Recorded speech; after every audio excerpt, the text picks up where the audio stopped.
Good morning, everyone. Welcome to another Coffee and Contemplation brought to you by Spotlight Recovery. I'm your host, Lucas. It is March the 18th, and today we're talking about feelings and surrender. Ugh. All right, let's do it. Feelings and surrender. Surrendering is a highly personal and spiritual experience. Surrender is not something we can do in our heads.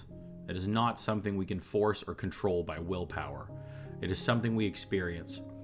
Acceptance or surrender is not a tidy package. Often it is a package full of hard feelings, anger, rage, and sadness, followed by release and relief. As we surrender, we experience our frustration and anger at God and other people, at ourselves, at life. Then we come to the core of the pain and sadness, the heavy emotional burden inside that must come out before we can feel good.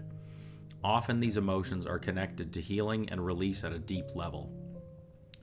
Surrender sets the wheels in motion. Our fear and anxiety about the future are released when we surrender. We are protected. We are guided. Good things have been planned. The next step is now being taken. Surrender is the process that allows us to move forward. It is how our higher power moves us forward. Trust in the rightness of timing and the freedom at the other end as you struggle humanly through this spiritual experience.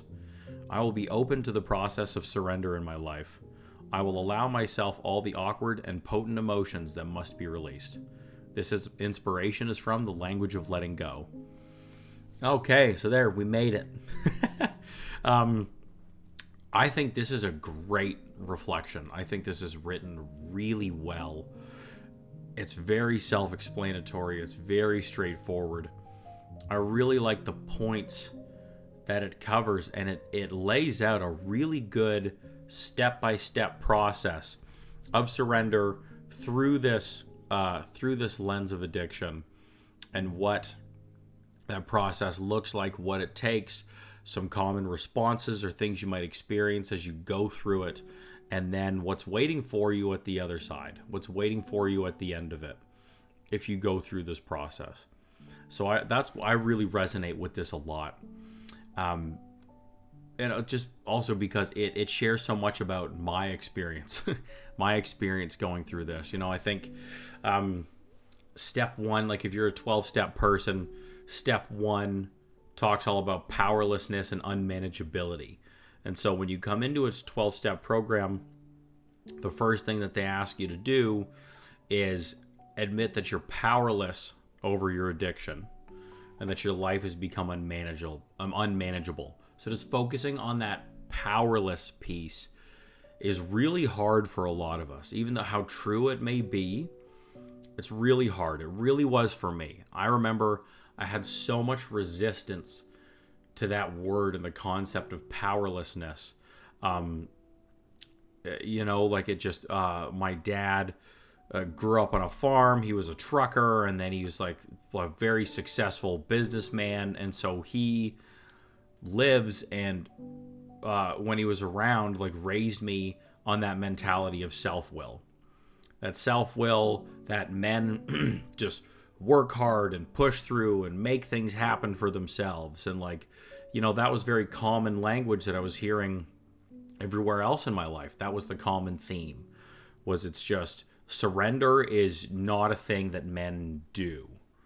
Right? So, and again, I'm not saying this is like a man-only thing. I'm just sharing that's my experience of it. So also, too, for anybody who doesn't identify as male and is watching this, I'd love to hear your experience on this in the comments as well. Just would love that input. So I just want to throw that out there. Anyway, so that was the common messaging I got, is men don't surrender. You surrender, you quit, you're a quitter, you're a loser, all of that stuff. And so it's really funny, just that dichotomy of like, well, I'm coming into recovery, so I need to quit whatever I'm doing. So that's a good thing now. Anyway, that's just a funny little sidebar that I always my head twirls around on. But anyway, so having to admit that I was powerless, having to surrender to that, and then surrender to the concept of a higher power or something outside of me, giving me guidance, calling the shots. I don't want to say quite running my life, but having this massive impact on my life. All of these things were really hard to do and to get my my head around. And I know that there's very common resistance with a lot of people trying to come into recovery. The ironies of it that I found as well is I wouldn't admit that I was powerless over my addiction. I was unwilling to surrender to either of these things. Yet my life prior to was completely run by drugs. So I'd already surrendered to drugs. Absolutely. They had beaten me into submission so fast. It's one of those like 10-second first round knockouts, and you're just like, how did that even happen? That's basically what addiction felt like for me. I had surrendered so fast to my addiction and drug use. That completely ran my life. Yet then when I have to come into recovery, I then have to surrender to a program and to guidance and to a concept of a loving higher power or spirituality, a connection with others and things outside of myself. That's where there's resistance. Like, that doesn't make any fucking sense. It really doesn't. It really doesn't. Say what you want. It does not make sense. And I really think that that's just our disease arguing. I think that's just your addiction fighting for its life. It's your ego as you're just fighting for its life. I was going to get tangented on ego. Ego has like this negative, weird connotation in 12-step programs, but it seems to only be in this microcosm and not on the outside world. Anyway, that's a reflection for another day. So anyway, just that whole concept and that process, I frankly think is really funny. And it's very common. And it's just amazing how we get stuck in that murkiness between how much of this is my true self wanting to try to hang on to some pride and be like, well, I can't or I don't have to give up everything. I'm not entirely useless and broken and dumb and all that stuff. Whereas we have this disease that wants to keep ruling our lives, and this process takes us out of that. So it, therefore, is going to try and convince you everything that it possibly can that you still need it, that this is bullshit, that you don't need to surrender, you're better than that, they're just insulting you, they don't know who you are, all of this crap. So it's very messy. It's very messy, it's very common. And so I really like in this how the first line is surrendering is a highly personal and spiritual experience. Now, in all aspects of everything, I don't know. I'm focusing and talking about surrendering in the concept of recovery. Right? Surrendering before to the addiction, surrendering to recovery now, surrendering to a program. These things I was talking about before. That's what we're focusing on here. And so that can be, if you let it or are open to it, being a very spiritual experience. And I mean, like, how could it not be? Because it connects with your ego, your sense of self, your self-worth, your sense of pride, your ability. It's a decision you make, and if you feel you could win or overpower or overcome something, choosing not to, that's all a very personal process. And how is that not spiritual? Spirit is a part of you. This absolutely is a part of that process. So I really like that it mentions and talks about that. And I like, these next points, it's not something we can just do in our heads, talking about action rather than just sitting and thinking about it, right? Even the act of surrender, hands up, white flag, you're doing something, right? It's something it's not something we can force or control by willpower. I think plain and simple, if it was, you wouldn't need recovery.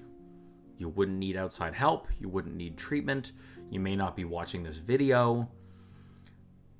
I think we have years of proof of that being true. And again, the admission of that is hard. I understand that. But there's no face we have to save, right? So don't get sidetracked by that. I get it. Don't let it waste your energy and time. It's just your addict trying to take your focus away from what's really going on and the true healing process you can have through this. Okay? This whole paragraph, acceptance or surrender, is not a tidy package. No, it is not. It is a mess. And I love that it talks about all these things. It's true, and it's so good. And then that follow-up piece, as we surrender, we experience our frustration and anger at everything. At everything. Oh my gosh, that was me so much. It always makes me think of those lines from Eminem, White America. And he's just rapping no particular, so much anger with no particular direction, just sprays and sprays. And that guy's also in recovery, doing a great job. I know you're watching, by the way, buddy, so keep up the awesome work. Love you. But yeah, I connected with that so much, and I used to get loaded, be out on my patio at like 2 a.m. on like a Wednesday, just high out of my mind, just screaming at the sky, so resentful, like lunatic. Yes, I was psychotic, but just total lunacy. It was a mess. It was a lot. So I understand. And then getting to that core of the pain and sadness. So really what? Looking at, okay, I have to surrender. I don't want to. Why? What's the resistance? What's the thing you are hanging on to that you are unwilling to let go of? What are you not willing to surrender about? What are you not willing to let go of? That's a really key piece to examine. Because, I mean, how can you surrender if you don't know what you're surrendering or what you're surrendering to? Facts are important and helpful for us, and especially for a therapeutic process. That one piece is really important, because how can you let go of something if you don't know what it is? The other part, too, this is kind of a parallel, maybe a sidebar with this that I really like. One of my sponsors, he always asked me, if you're unwilling to let go of something, all you need to ask yourself is, what's the payoff? So if you think, I'm hanging on to this, I'm unwilling to surrender this, what are you getting out of that? Right? Because think of it, especially if this is in a disease space in our addiction, there's a very high chance it's selfish and it's self-serving. So therefore, if I am unwilling to let go of this, well then what are you getting out of it that you don't want to let go of? That's the real question. And that part's hard and can take a lot of digging and work. Like I said, therapy. I do recovery coaching with folks. So send me an email, links in the description. I'd be happy to talk to you about this or set up sessions or something, because this is a very important piece of work to be able to get through this, is understanding what's the payoff I am getting out of hanging on to this? What's that reservation? Because I'm clearly getting something out of it, some false coping mechanism. I'm getting some benefit, or I wouldn't be fighting so hard. If I'm not getting anything out of it, then why am I fighting so hard to keep it, right? So anyway, think about all that. Very important process and great piece of all this work. And I love that they talk about a lot of this in this reflection. And then following up as we go through, you acknowledge, you realize what this hard part is. What are the next steps as you are starting to go through this? Surrender, setting the wheels in motion. You're releasing these fears, these anxieties, all these other things are coming out as you are doing this. It is a process. It's not just like a decision. You go through and you work through all of this. And then these following up pieces are really nice, and they offer some security, which is really important for us too. That's the other thing.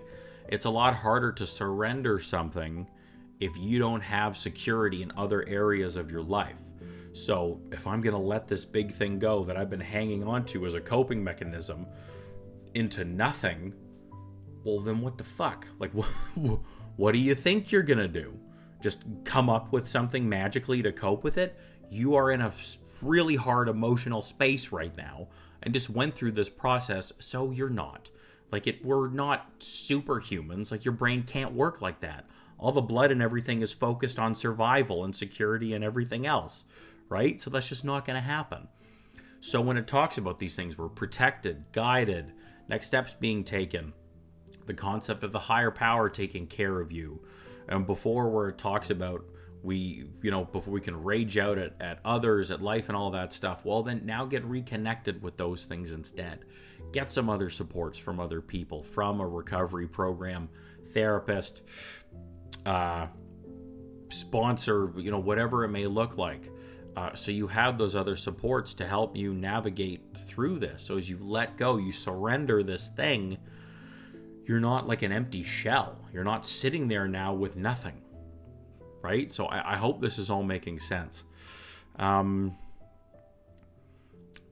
Trust in the rightness of timing and the freedom at the other end as you struggle humanly through the spiritual process. Like that, trust in the rightness of timing, it happening when and how it needs to, and just be willing to work through and with that as much as you can instead of resisting it, and the freedom at the other end. And I think that's the bottom line with all of this. Through recovery, through a recovery lens, surrender pretty much directly equates to freedom. I'm going to say that again. Surrender directly equates to freedom. And I think that is one of the biggest reasons why we seek recovery and why we come in, why we do this, why we're so desperate, why we need these things that are just willing to do all the work and everything that it takes. So, okay, sure, you can argue, well, surrender, and then there's lots of little things, and around and up here and around you go, and then eventually you get to freedom. But that process is different for everybody and looks different and is going to be different every time you surrender depending on what it is. Bottom line with this stuff, surrender equates to freedom. And that's really what I want to point out in this. That really stands out for me. That has just been my experience and that I believe in. Okay?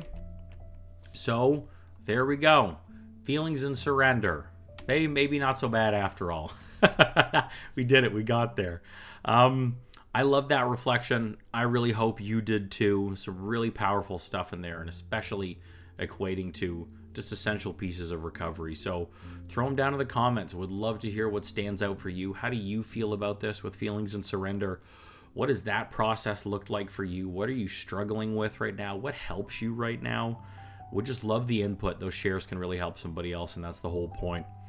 And please check out the description of the video. We've got a bunch of free resources in there. Other recovery coaching videos, podcast, blog. These things are all connected on our website, so check those out. And if you're willing, we just love if you can try to support the channel, support what we're doing. All the YouTube things help a lot. Liking and subscribing, sharing this content with other people if you resonate with it. And then we've got some ways you can directly support us. Donations, becoming a member, getting some merch. All of that really helps out a lot. And so we can just keep putting out more content like this. And like I said, I do recovery coaching with people. So if you like what you're hearing but feel you're not quite there yet or want some guidance and support on it, send me an email. Be happy to chat with you.